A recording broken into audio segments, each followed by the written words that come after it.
Tantor Audio, a division of Recorded Books, presents Tempting the Judge, Courting Curves by Tory Baker. Narrated by Desiree Ketchum and Eric Michael Summerer. Chapter 1. Eden. I look in the full-length mirror I have propped up in my walk-in closet.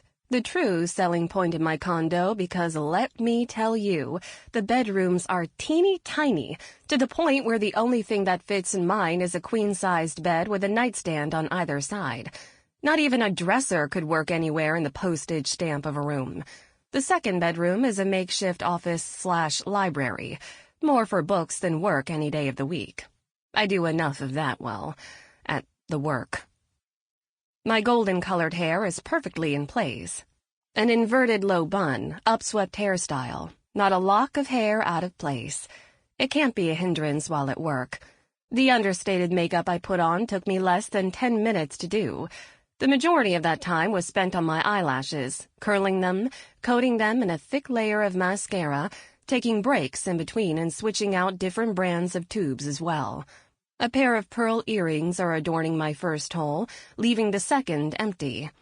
This is the work-dressed Eden, not the hanging-out-with-friends Eden. Those are two completely different people, business-oriented versus the 30-year-old who lets her hair down, drinks a few too many beers, and has no problem staying up or out well past 3 o'clock in the morning. Or I should say that was myself until a few months ago. Now I'm caught in a tidal wave of emotions, the ups and downs of what not to do, and I've got a list that plays on repeat in my head. Things not to do. 1. Don't fall for your boss who's 15 years older than you. 2. Don't touch your boss. 3. Don't have sex with your boss. 4. Don't have a threesome with your boss and your boss's friend. 5. Don't engage in said behavior in the judge's chamber with the judge you work with and his friend who just so happens to be the bailiff. Except that's what I did. That's what I continue to keep doing. And while I know it's illicit, will explode like a grenade in a war-torn country, shrapnel not giving a shit who it hurts in its wake, I won't put a stop to it either. Honestly, I can't. The forbidden has never tasted so good. It's like blood running through your veins in the air you so desperately need to breathe. I turn my thoughts back to getting ready, knowing what will happen if I'm late for Judge Kavanaugh's court hearing. I'll be in even more trouble, and not in the dock your pay receiving a written or verbal warning. That's not his way. I make sure my black blouse is tucked into my white midi skirt. The whole outfit is tight-fitting and hugging my curves in all the sinful ways, stopping at my calves. It's exactly what Kavanaugh prefers. A full-body quiver works its way down my spine when I think about the note he sent me late last night, along with a package. Inside sat a gold and nude color confection, with hand-beaded floral embroidery to cover my nipples. Other than that, it was entirely see-through, the softest material that has probably ever touched my skin. The low-slung thong matches in color and sheerness, leaving nothing to the imagination. Thankfully, my standing wax appointment keeps me completely bare, otherwise it would pull away from the effect completely. The only bad thing is if Kavanaugh so much as looks at me, I'm toast. The panties are so minuscule, I'm sure to leave wetness in my wake. I turn away, knowing if I keep thinking about any and all things Judge Samuel Kavanaugh, I'll never make it out of here. My eyes peruse the plethora of heels I keep in my closet. Walking in them isn't hard, especially for the short amount of time I'm on my feet. Wearing the highest heel for what it does to my ass, legs, and stature is what I'm after. You know what they say? Beauty is pain. My hand reaches for the way too expensive red-bottom soles, a splurge I allowed for myself after saving for nearly a year. They're black patent leather, timeless, and pull this outfit together entirely. One last look in the mirror, then I'm heading out of my closet, grabbing my bag that carries everything I could possibly need for work. Phone, check. Keys, check. Sunglasses, check. Bag, check. I say, going through another checklist, this one out loud instead of in my head. I'm a list queen. Written down, electronically, it doesn't matter. I use them in any way possible. I'm just putting my sunglasses on, keys in hand to lock the front door, when my phone buzzes. I glance down, worry settling in my stomach in case it's Mom or Dad texting this early in the morning. If that's the case, it could only mean something is wrong. Thankfully, I'm wrong, and it's a certain man who plagues my thoughts night and day. Judge. Baby girl, my chambers, 30 minutes. I'll be checking. His text shouldn't make my nipples pebble or my core clench. Being told what to do should be a major turn-off, but it's not. At least, for me. Me.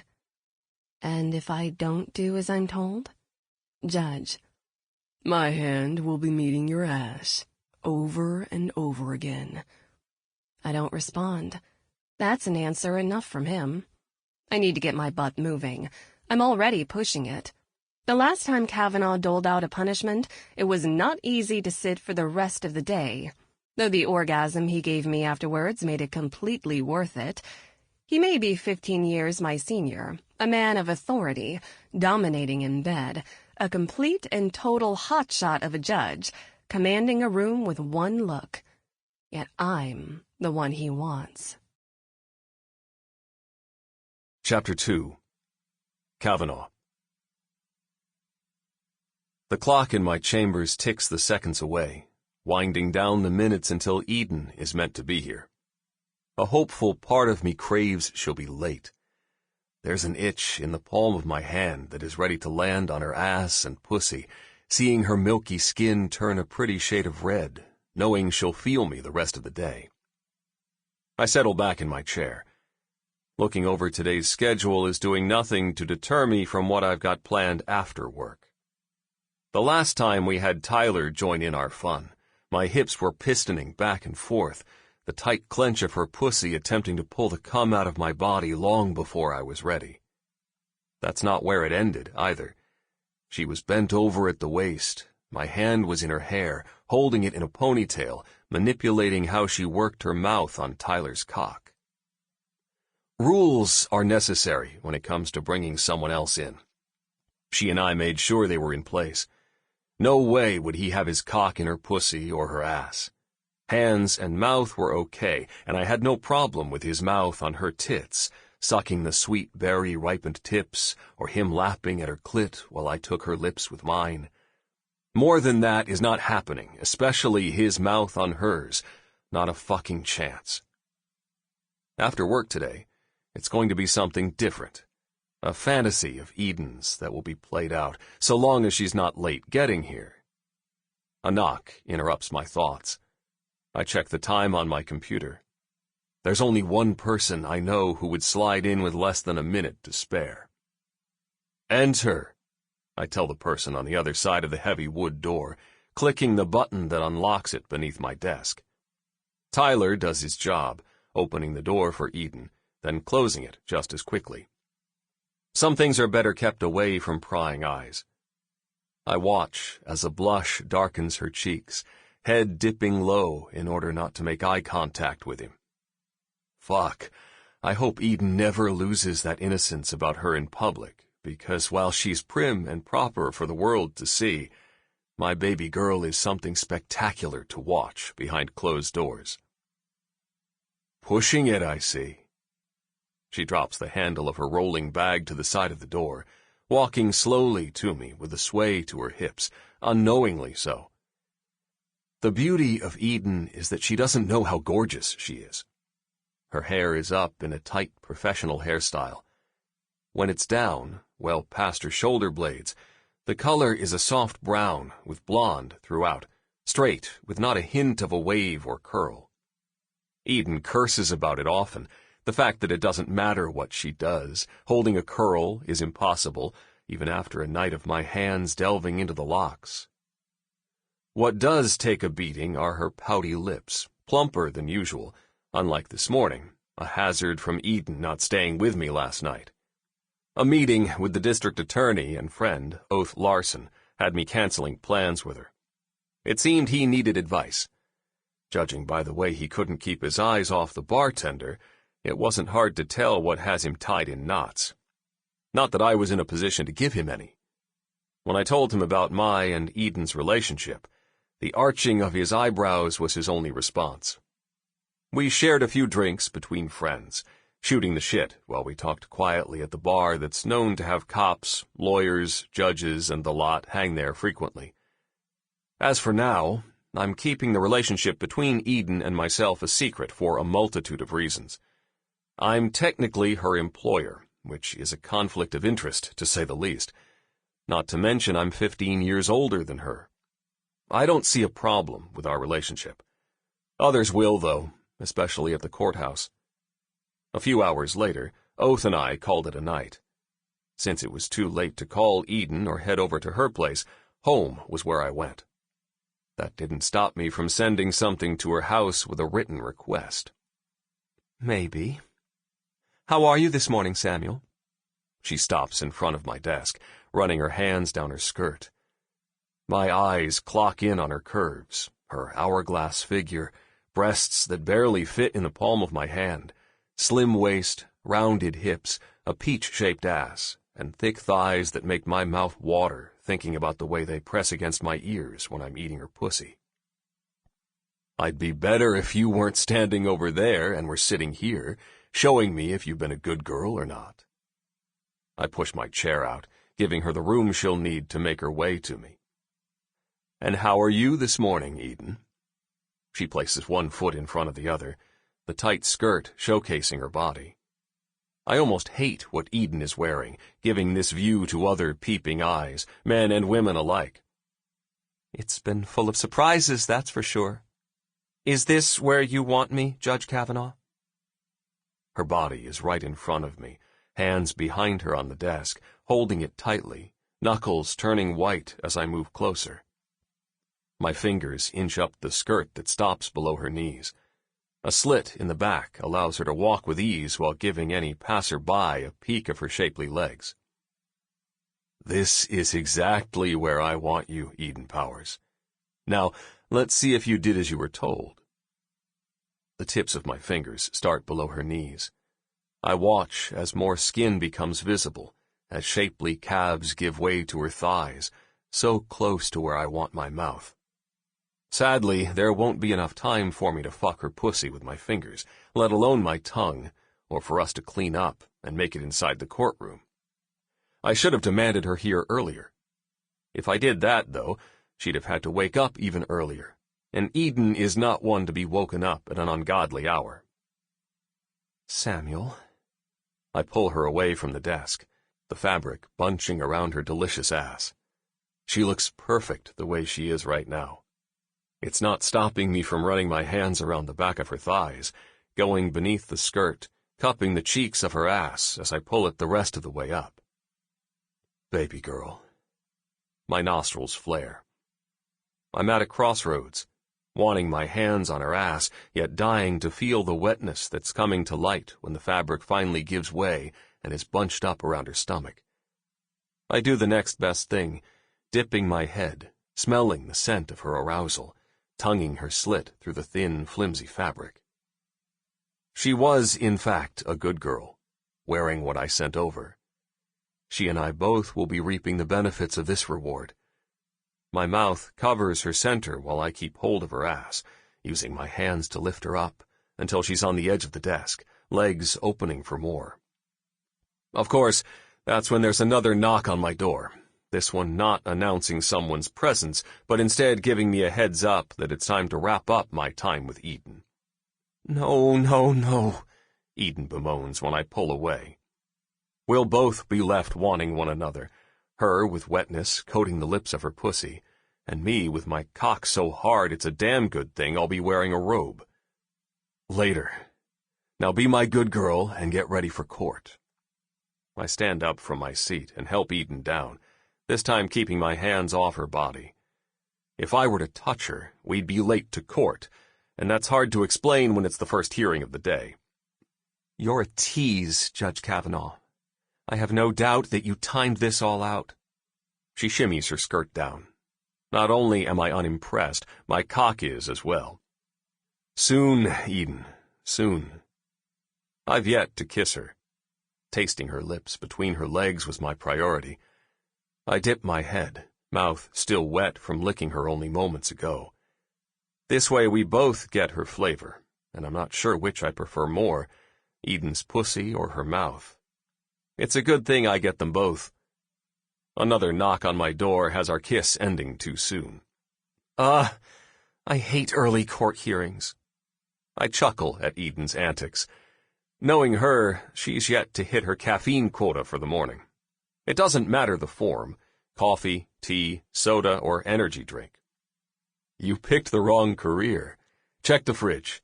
There should be one of your drinks. Make it fast, though. I can only hold the people over for so long.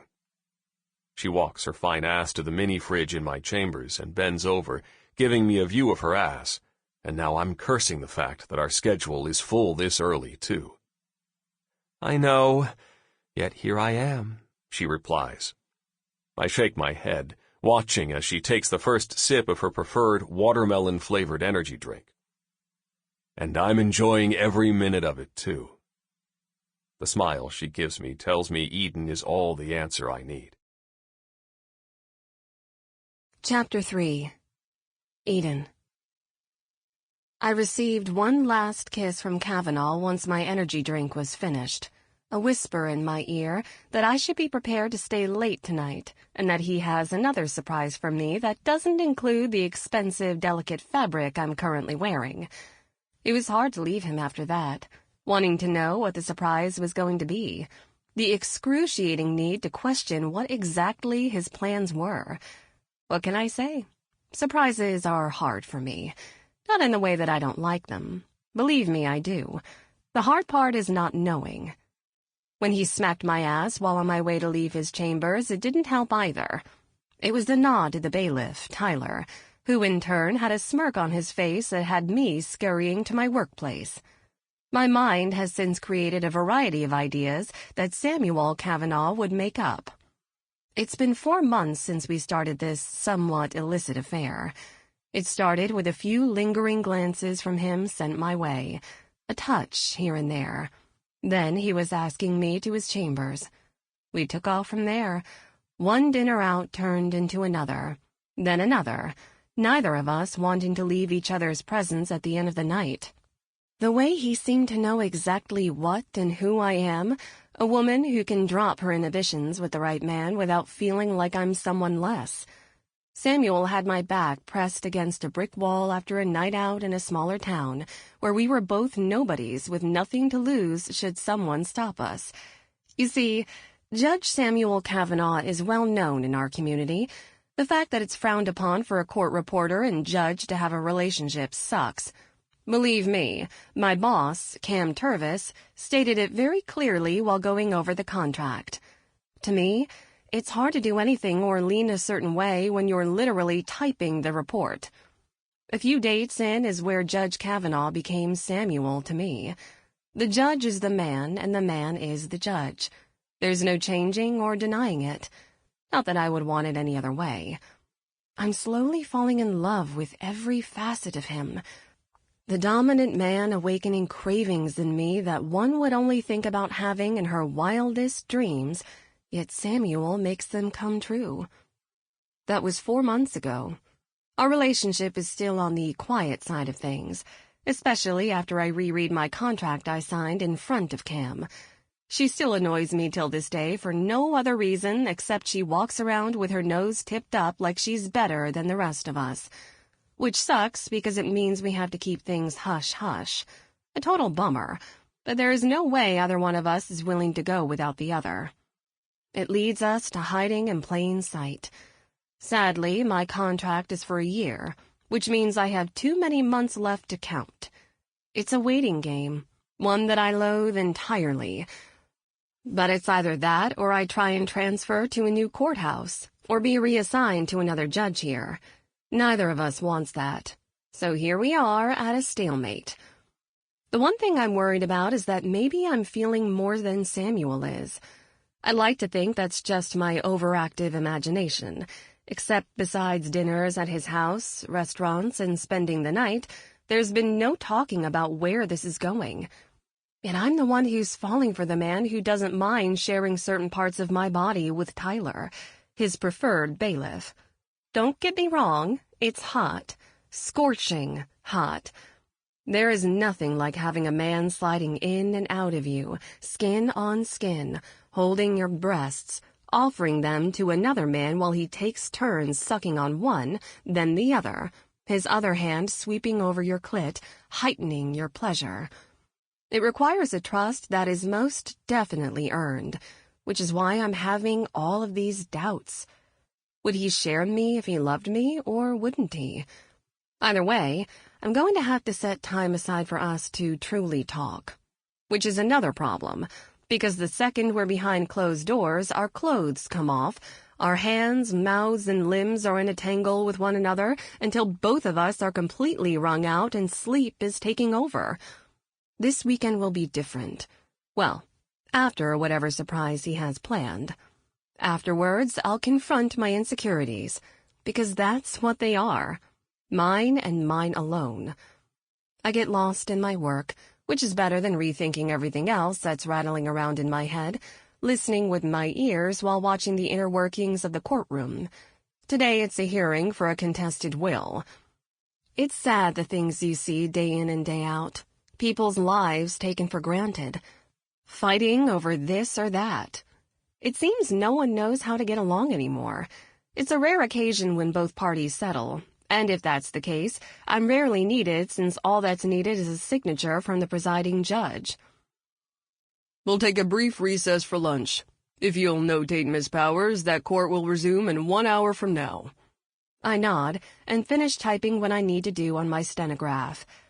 My own hunger pain hits me when I least expect it, as well as the rumbling in my stomach, echoing the fact that I've yet to eat today and I'm surviving on caffeine only. What a rookie move on my part. All rise, Tyler announces. We stand up as one, waiting for Judge Kavanaugh to clear the room. Then I'm tidying up my workspace, grabbing my wallet and phone out of my bag. The courtroom will be locked, allowing me to leave my stuff out without having to worry about packing it up only to unpack it when I return. As much as I'd love to eat lunch with Samuel, that's a no-go when everyone is here for the day. Plus, a few minutes outside of the air-conditioned building, the sun beating down on my skin, a sandwich, some chips, and a sweet tea while listening to an audiobook is right up my alley. Chapter 4. Kavanaugh. The first thing I do the minute I'm back in my chambers is take off my robe. It's fucking hot as balls beneath it, and even with most of the judges complaining that the courtrooms aren't cold enough, if we kick the air conditioner down any further, others would freeze to death. Fuck, I should just go naked beneath my robe. I would, too, if it weren't for a certain court reporter who is seated in front of me. A whiff of her intoxicating scent, and my cock would be harder than it already is. Christ, I need that woman something fierce, and it's only been a couple of days since I've had her to myself, not counting the rare occurrences she's able to meet me in my chambers. That shit doesn't fucking count, unless it's well past quitting time and there isn't another hearing looming in the near future. Hey, you got a minute? Tyler asks me after we're both inside. Part of his duties is to make sure my office is secure. Then he'll go and lock the courtroom on his way out for his lunch break. I do. I move to my small fridge to grab something to eat that I had ordered with the rest of my groceries that are sent to the house weekly. The cafeteria is brutal to get in and out of, plus you've got people who want to stop and pick your brain or want to chat. Your hour for lunch goes by too quickly as it is. I'm going to have to take a rain check on this evening. A mandatory meeting hit my email while in court. Tyler is the only man I'd use as a third when it comes to Eden. He's been a bailiff in my courtroom for years, one of the few men I trust, especially when it comes to Eden. I'm more territorial than I've ever been with any other previous relationships. It seems Eden has me feeling things I've never felt before. All right. It's not like I can be upset with that. though Eden may not be very pleased. I think back to our time earlier today when I got a sweet taste of her pussy. It wasn't nearly enough to hold me over until we get home. The plan was to take her here, bend her over my desk, my cock in her pussy while she sucked Tyler the way she spoke about after the last time we were together. I've got no problem with that. Let me know when you're available. If it weren't for the fact that I knew Tyler was single, unwilling to settle down in a relationship, and that I could believe in the fact he could keep his mouth shut, he wouldn't be anywhere near Eden and me. She's not the only one. Tyler runs a hand through his hair. He holds himself back, a hazard from his past. We'll reschedule. There's no time preference. It will be here, though, I tell him, another boundary we've set. He may get a piece of her body, but he won't get a place in her heart or in either of our homes. A hotel, my office, a club, but never our beds. You got it. Thanks, Kavanaugh. Anytime. See you later. I hope the meeting isn't bad news, I tell him. It shouldn't be. Usually someone screwed up, so we all have to feel the brunt of it, or there's a job positioning opening up for someone to move up in rank. Tyler wouldn't be a bailiff if it weren't for the injury he received while working as a detective. A bullet to the thigh and hip, along with rehab for 6 months and a limp that's more predominant than he'd like. The only time he's comfortable is standing, which he gets as my bailiff. A desk job was out, and so was working on the streets or riding in a car all day. It worked in my favor. I've known him most of my adult life, so putting in a good word for him to be in this courthouse wasn't a hardship. I had no idea that he'd be assigned to me, though. It's also why I felt confident in asking him to play out a fantasy of Eden's. Keep me posted if you need anything. Another reason why I chose Tyler, he's not the man who would stay behind even if Eden asked for more, which she won't. A fantasy of being with 2 men at one time while adhering to the rules we stated was all we both wanted. Tyler has no problem with that. Will do. Enjoy your lunch, he states before leaving. I walk around to my desk while loosening my tie, ready to be off for the weekend and shuck the clothes I'm expected to wear while at work. Another reason Eden has me wrapped around her finger. The woman can rock the business attire like no other. The same could be said for what she wore on our nights out. Short miniskirt, a top that showed off her tits in a tasteful way while still being the seductress she is. Then there's the Eden I get first thing in the morning, wearing a set of pajamas or one of my discarded shirts, hair in a ponytail, face clear of any makeup, and still, she's a fucking work of art. I'm ready for the weekend to start. Chapter 5. Eden. I've got bad news, baby girl, Is what I'm greeted with after another 4 hours of work. I daydreamed while typing on the rare occurrences Samuel would speak, stern in that delicious rasp that wraps around your body, molten freaking lava. That's what his tone of voice does to me. It melts my insides.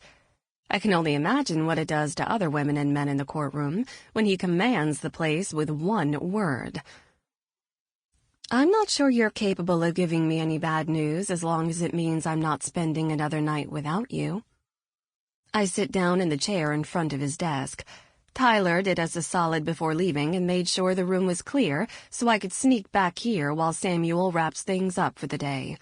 If I were at his house or my place, I'd be taking my shoes off, pulling my shirt from my skirt, and relaxing further.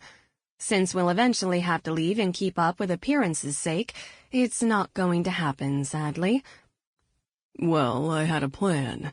One that required you naked, laid across my desk, taking me from the back while you took Tyler from the front.